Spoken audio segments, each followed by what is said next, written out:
Hi, welcome to daily feast.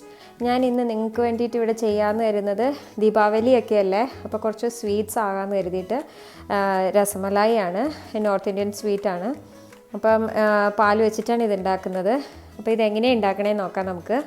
Rasmalai ഉണ്ടാക്കാൻ വേണ്ടിയിട്ട് ആദ്യം നമുക്ക് പാൽ തിളപ്പിക്കാൻ വെക്കാം. അതിന് വേണ്ടിയിട്ടൊരു പാൻ എടുത്തിട്ടുണ്ട്. ഇതിലേക്ക് 1.5 ലിറ്റർ പാലാണ് എടുക്കുന്നത്. അത് ഒഴിച്ചു കൊടുക്കാം. ഇതിലേക്ക് 4-5 ഏലക്ക ചേർത്ത് കൊടുക്കാം. പാലൊന്ന് തിളച്ച് വരാൻ വെയിറ്റ് ചെയ്യാം. നന്നായിട്ട് പാൽ തിളച്ച് കഴിയുമ്പോൾ നമ്മൾ ഒന്ന് ലോ ഫ്ലെയിമിലാക്കി കൊടുക്കുക. എന്നിട്ട് അതിലേക്ക് 1/2 കപ്പ് പഞ്ചസാര ചേർത്ത് കൊടുക്കാം. നന്നായി ഒന്ന് മിക്സ് ചെയ്ത് യോജിപ്പിച്ച് കൊടുക്കുക. ഇനി ഈ ലോ ഫ്ലെയിമിലിരുന്ന് കുക്കായിക്കോട്ടെ. ആ സമയം കൊണ്ട് നമുക്ക് ഇതിൻ്റെ മാവ് ഉരുട്ടിയെടുക്കാനായിട്ടുള്ള മിക്സ് ഉണ്ടാക്കാം. ഇതിലേക്ക് 1 കപ്പ് മിൽക്ക് പൗഡർ ചേർത്ത് കൊടുക്കാം. ഇനി അതിലേക്ക് 1 ടീസ്പൂൺ ബേക്കിംഗ് പൗഡർ, 1 ടീസ്പൂൺ മൈദാമാവാണ്, 1 നുള്ള് ഏലക്കാപ്പൊടി. ഇതൊന്ന് മിക്സ് ചെയ്ത് കൊടുക്കുക. ഇനി അതിലേക്ക് 1 ടേബിൾ സ്പൂൺ എണ്ണ, നമ്മൾ കുക്ക് ചെയ്യുന്ന എന്ത് എണ്ണയാണ് ആയാലും ചേർക്കാം. അപ്പോൾ വെജിറ്റബിൾ ഓയിൽ ചേർക്കാം, സൺഫ്ലവർ ഓയിൽ ചേർക്കാം, 1 ടേബിൾ സ്പൂൺ വെജിറ്റബിൾ ഓയിൽ. ഇതൊന്ന് കൈകൊണ്ട് നന്നായിട്ടൊന്ന് മിക്സ് ചെയ്ത് എല്ലായിടത്തും എത്തിക്കുക. ഇനി 1 മുട്ട നമുക്ക് നന്നായിട്ടൊന്ന് ബീറ്റ് ചെയ്ത് ഇതിലേക്ക് ചേർക്കാം.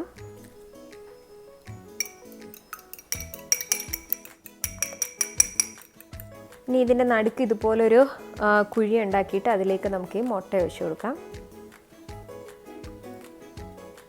ഇനി ഇത് ഇങ്ങനെ ഒത്തിരി കുഴയ്ക്കരുത്. ഇങ്ങനെ അകത്തോട്ട് മടക്കി ഇത് നമുക്ക് ഒന്ന് മിക്സ് ചെയ്തെടുക്കാം. ഇതുപോലെ ഒന്ന് കുഴച്ചെടുത്താൽ മതി. ഒത്തിരി അത് കുഴയ്ക്കണ്ട, കുഴച്ച് കഴിഞ്ഞാൽ ഹാർഡാവും. മിക്സ് ചെയ്ത് കഴിഞ്ഞാൽ നമുക്ക് പെട്ടെന്ന് തന്നെ ബോളാക്കിയിട്ട് അത് പാലിലിടണം, അല്ലെങ്കിൽ അത് കട്ടിയാവും. അതിനു മുന്നേ നന്നായിട്ട് ഫ്ലെയിം വീണ്ടും കൂട്ടി കൊടുക്കുക. ഇനി ഇതുപോലെ ചെറിയ ബോളായിട്ട് ഉരുട്ടിയെടുക്കുക. കയ്യിൽ കുറച്ച് എണ്ണയൊന്ന് തടവിയതിന് ശേഷം നമുക്കിങ്ങനെ ഒന്ന്, ഒത്തിരി ഉരുട്ടണ്ട, അത്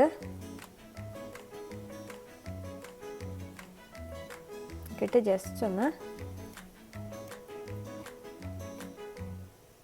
ഇതുപോലെ നമുക്ക് ഉരുട്ടിയെടുക്കാം.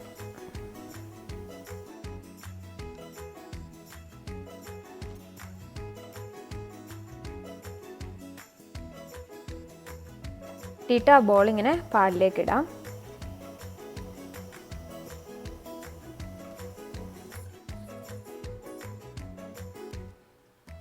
ഇതിനകത്ത് എല്ലാം ഉരുട്ടിയിട്ടതിന് ശേഷം മീഡിയം ഫ്ലെയിമിലേക്ക് മാറ്റി കൊടുക്കുക.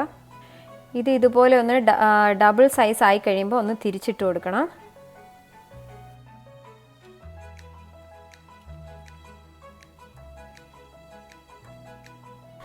എല്ലാം ഇതുപോലെ ഡബിൾ സൈസായി തിരിച്ചിട്ടതിന് ശേഷം നമുക്കിത് സ്റ്റൗ ഓഫ് ചെയ്യാം. ഇനി ഇത് ഈ പാത്രത്തിൽ തന്നെ ഇരുന്നിട്ട് ഒന്ന് തണുത്ത് വരട്ടെ. ഇതിപ്പോൾ നന്നായിട്ട് തണുത്തിട്ടുണ്ട്.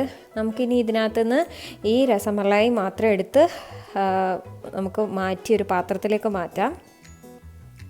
ഇതുപോലെ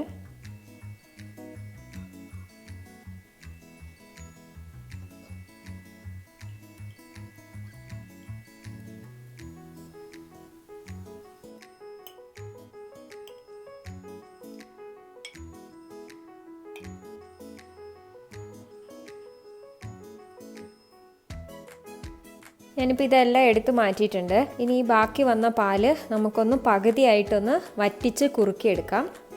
ഇതിപ്പോൾ ഏകദേശം പാല് ഒരുവിധം കുറുകി വന്നിട്ടുണ്ട്. നമുക്കിത് ഓഫ് ചെയ്തിട്ട് തണുക്കാനായിട്ട് വെക്കാം.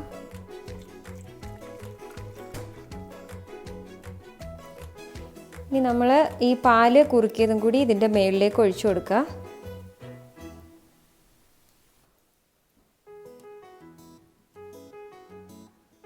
ഇനി ഇതിൻ്റെ മുകളിലേക്ക് കുറച്ച് പിസ്ത,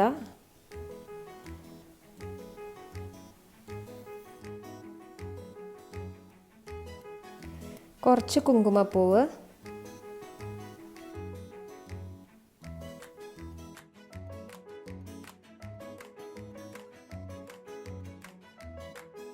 അങ്ങനെ നമ്മുടെ രസമലായി റെഡി ആയിട്ടുണ്ട്. നമുക്ക് വീട്ടിൽ തന്നെ നല്ല ടേസ്റ്റി ആയിട്ട് രസമലായി ഉണ്ടാക്കിയെടുക്കാം. അപ്പോൾ ഇതെല്ലാവരും ഈ റെസിപ്പി ഒന്ന് ട്രൈ ചെയ്ത് നോക്കണം. എളുപ്പമാണ്. ട്രൈ ചെയ്ത് നോക്കി ഇഷ്ടമായി കഴിഞ്ഞാൽ ലൈക്ക് ചെയ്യാനും കമൻറ്റ് ചെയ്യാനും മറക്കരുത് കേട്ടോ. അപ്പോൾ അടുത്തൊരു അടിപൊളി റെസിപ്പി ആയിട്ട് വരുന്നിടം വരെ എല്ലാവർക്കും എല്ലാവിധ നന്മകളും നേരുന്നു. നന്ദി. Thank you.